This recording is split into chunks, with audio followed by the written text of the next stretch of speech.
For hundreds of thousands of years during the Ice Age, great ice sheets spread and receded over northern Europe. It was during this time that early man began to make flint tools, imperishable objects which enable us to trace his development from remote times. These water-worn stones were chipped into blunt points at least 500,000 years ago, at the start of the Paleolithic period. This lasted until the Mesolithic period began, about 10,000 BC. Then came the Neolithic period, and the Bronze and Iron Ages completed the time scale of prehistoric man. Paleolithic men were hunters who lived in open settlements along the banks of rivers. Their pebble tools eventually gave way to roughly shaped hand axes, flints roughly chipped along the edges, named Abvilion after the place where they were first discovered. 250,000 more years passed before finely proportioned axes took their place, some pointed like this. They're called Acheulean from another site in France.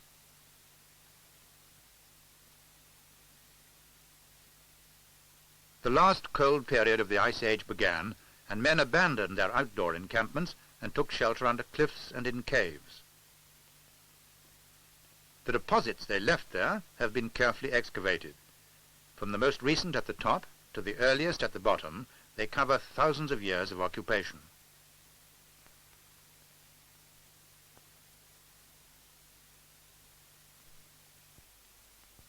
The gorge of the river Vézère in central France is rich in prehistoric dwelling sites.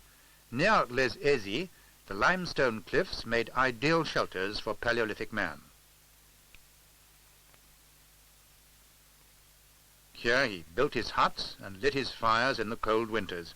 The deposits in this spacious shelter covered over 15,000 years.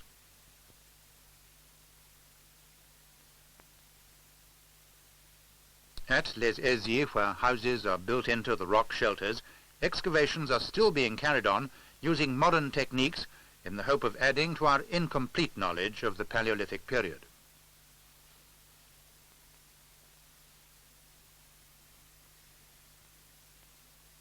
Five miles away by the Vézère is Le Moustier, where a rock shelter above the village gave its name to the Mousterian period. Here habitation layers enable a time scale to be calculated, and in them were discovered the first remains of early man of the Mousterian period, Neanderthal Man. He was an uncouth, ape-like man, but a successful hunter. For some unknown reason, he was completely replaced, towards the end of the Ice Age, by men of modern type, Cro-Magnon man, who had spread into Europe from the south. Hand axes were becoming smaller, made from flakes split from a core, roughly fashioned into shape along the cutting edges.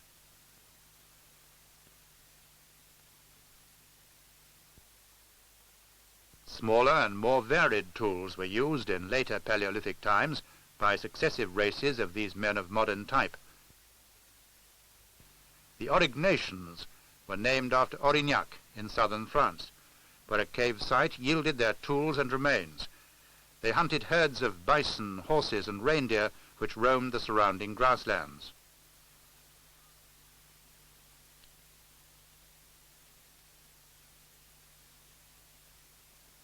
The rock of Solutré in the Rhone Valley gave its name to the Solutrean culture. Under this cliff was found a 6-foot thick deposit of thousands of bones of horses and other animals driven up the sloping hill and over the cliff edge by Solutrean hunters. They made lance blades by a highly skilled technique of pressure flaking, the finest achievement of Paleolithic flint work. Then followed the Magdalenians, who developed a wide variety of tools. Long, thin flakes were used for knives, perhaps for making harpoons.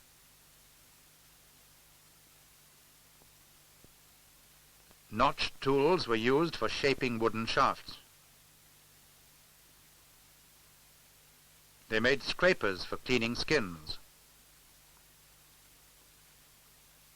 boring tools for making holes,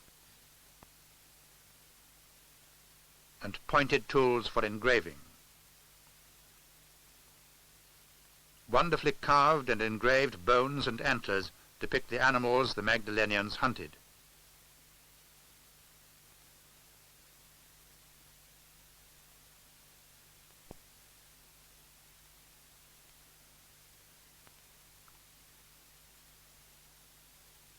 Necklaces made from bears' teeth and skulls of the cave bear itself show that man was not the only inhabitant of the caves.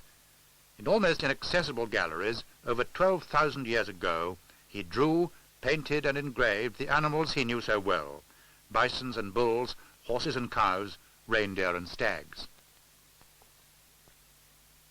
Lances were incised on the animals to give added success in the chase.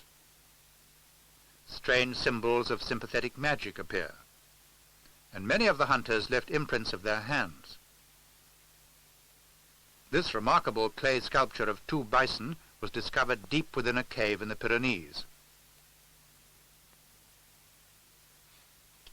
The Mesolithic stage of development, the Middle Stone Age, commenced about 10,000 BC.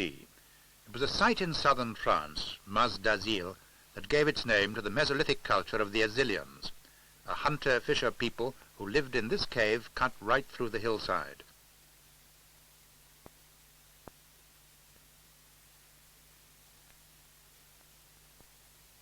Many Azilian flints have been found, intended for mounting into wooden handles, and strange painted pebbles which may be examples of the earliest form of counting or writing.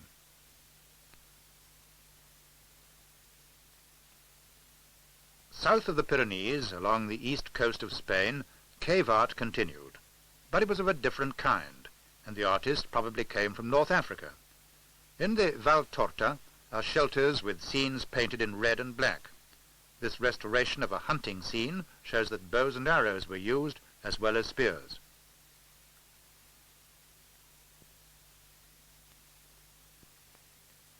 Europe was now slowly becoming warmer, and hunters moved into the northern areas which were at last free from ice. In Denmark there are great mounds called kitchen middens. This is the top of one. They were formed by the gradual accumulation of refuse from countless meals of shellfish, which was the staple diet.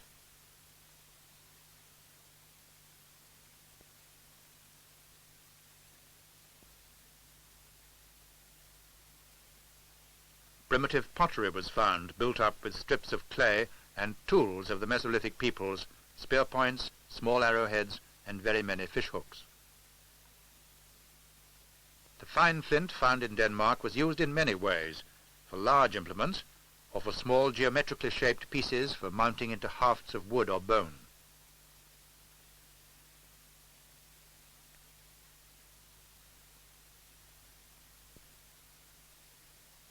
The Neolithic period began with the coming of farmer settlers from southwest Asia. Later, another migration spread into Europe from the western Mediterranean. In the east, one of the earliest Neolithic centers was Jericho, already by 7000 BC a town of perhaps 2,000 inhabitants. Excavations have revealed houses defended by strong walls and a round tower, and it was from such centers that the Neolithic way of life spread into Europe. At Vincha on the Danube, near Belgrade, is a hill built up from the debris of settlement since earliest Neolithic times. By the riverbank, 5,000 years of prehistory are exposed, with pottery in stratified layers.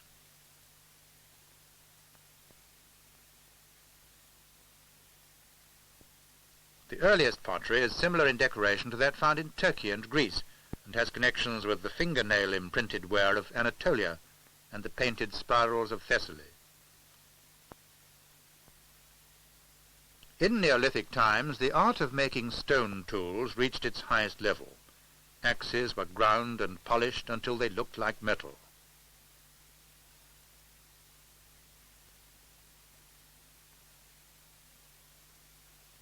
Reaping knives and sickles were needed for harvesting, and stone querns were used for grinding the grain.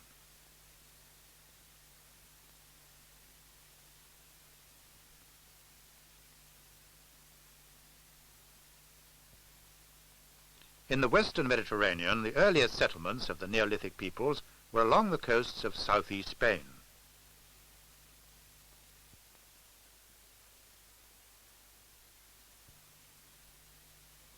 This flat plateau at Los Meliares was the site of a town later surrounded by stone walls with towers.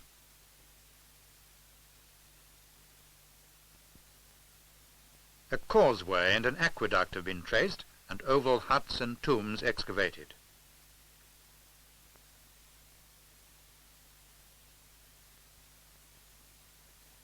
The farmer settlers gradually spread into France and northern Italy and reached the lakes of Switzerland.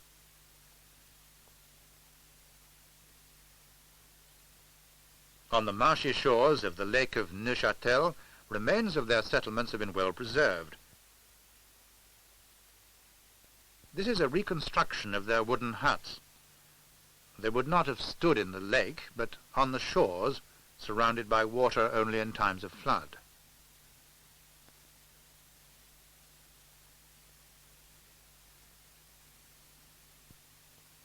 Wooden beams from lakeside huts remain. They were expertly shaped with flint axes and adzes mounted in handles of antler or wood. Neolithic peoples made rough pottery without the use of a wheel, and grew flax and made colourfully patterned linens. Tools improved: axes, hammers, and later these fine flint daggers were copied in Denmark from metal daggers made in the East.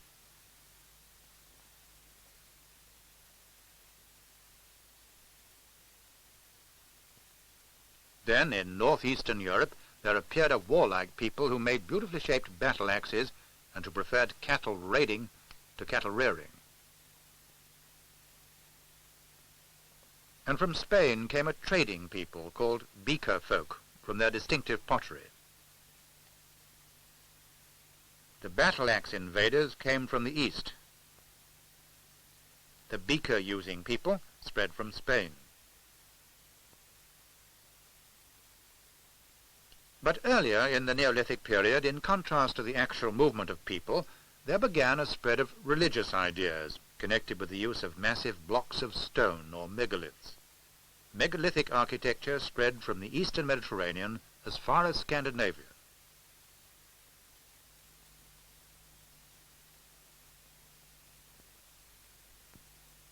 Neolithic figurines found in the islands of the eastern Mediterranean and in eastern Europe symbolize the mother goddess of a fertility religion. Some are decorated with spiral forms, which probably had a religious meaning, and spiral decoration is common on pottery. The best example of megalithic architecture is at Mycenae in Greece, where there are imposing tombs with circular chambers approached by narrow passages and covered by large mounds of earth. In Malta, huge stones in the form of circular enclosures were erected on the site of Neolithic sanctuaries.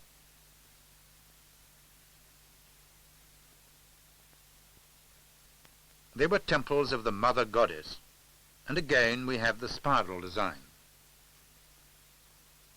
On the island of Minorca are massive gallery graves of unworked stone and strange pillars supporting large slabs in the megalithic tradition. There are many megalithic tombs in Spain, some beehive-shaped with corbelled roofs once covered with earth, and with doorways closed with perforated slabs.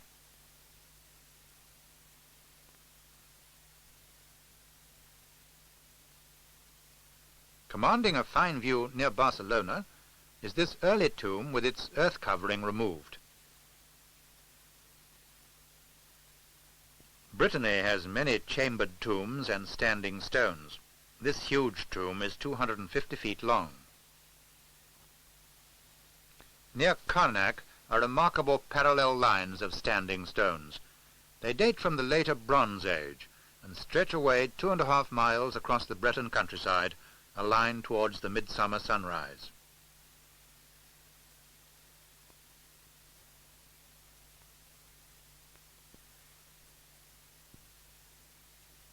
These are the uncovered stones of another passage grave. Here's a well-preserved one with its mound intact.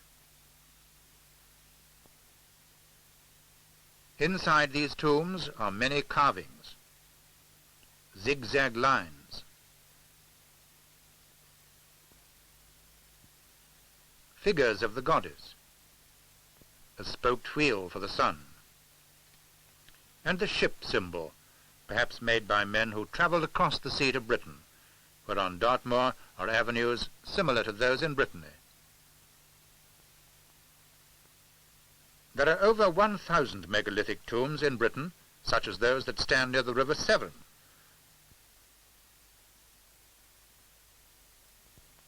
Or chambered tombs like this one in the chalk downlands of Wiltshire, a long barrow with an interior passage.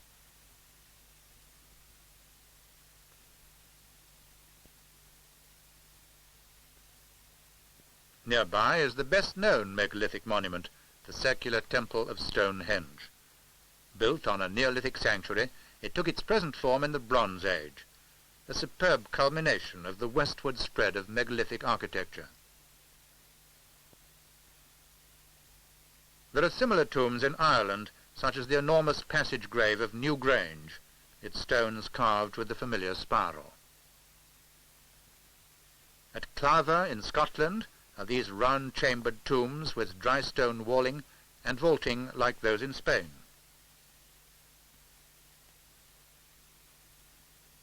Still further north, on the islands of Orkney, are the standing stones of the Circle of Broga, surrounded by a mound and ditch, and the great passage grave of Mace Howe. Here in the Orkneys, the stone-built houses of a Neolithic village have been uncovered. Narrow covered passages lead from one hut to the next, and there are hearths and built-in furniture of stone.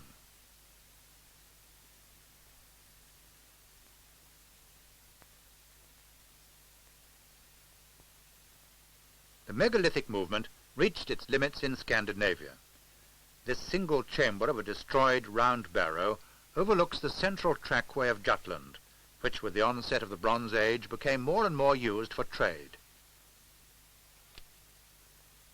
Near the trackway are barrows of the Bronze Age. In these have been found quantities of amber, a valuable raw material which could be bartered for copper and bronze from the Mediterranean. And although the trade routes of the Bronze Age are difficult to trace, the sources of amber are known, and the routes to the Mediterranean. We know, too, where gold and silver were mined, and especially tin and copper, to make bronze.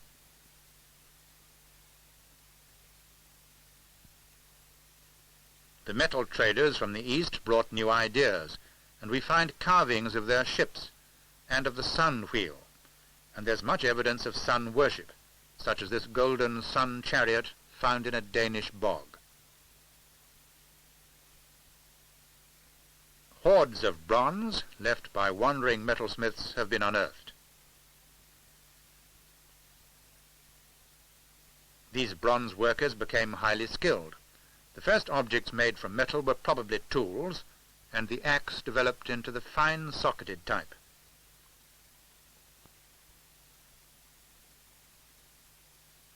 This is a mould for casting an axe, a clay core inside forming the hollow centre.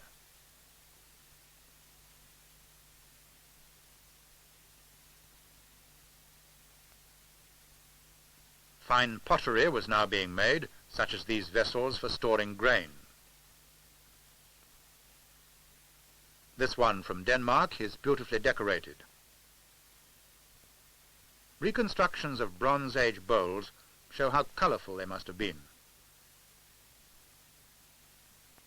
Wooden utensils, such as this cup and a folding seat, have been discovered, and even clothes, long preserved in a Danish peat bog. They were made of wool.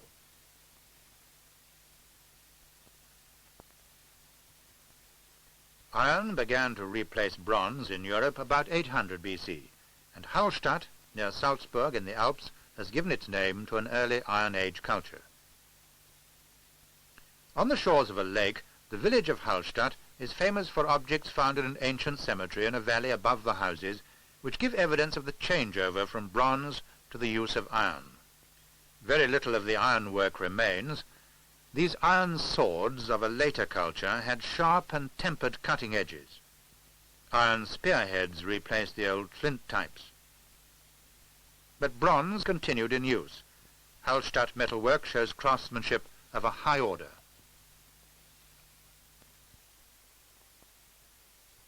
Geometrical designs are interspersed with curious duck-like figures. Religious models like this wheeled chariot with the goddess carried between 4 horsemen were discovered, together with well-shaped buckets and flagons with fine curvilinear decoration. They made bronze helmets and used wheeled chariots and carts. Pottery urns shaped after Iron Age huts have been found in Italy. These fine metal cauldrons came from the late Iron Age, from a culture named after a Swiss site, Latène. This is a Latène neck ring. Although there were skilled artists among these people, writing was unknown. This developed in the East, through the clay tablets of Mesopotamia and the hieroglyphs of Egypt, to early Greek and Latin. Recorded history in Europe began with the Roman conquest, and we come to the close of the prehistoric era. But the constant study of the available evidence has enabled us to trace back the development of man in Europe to the time when he made his first primitive tools, over 500,000 years ago.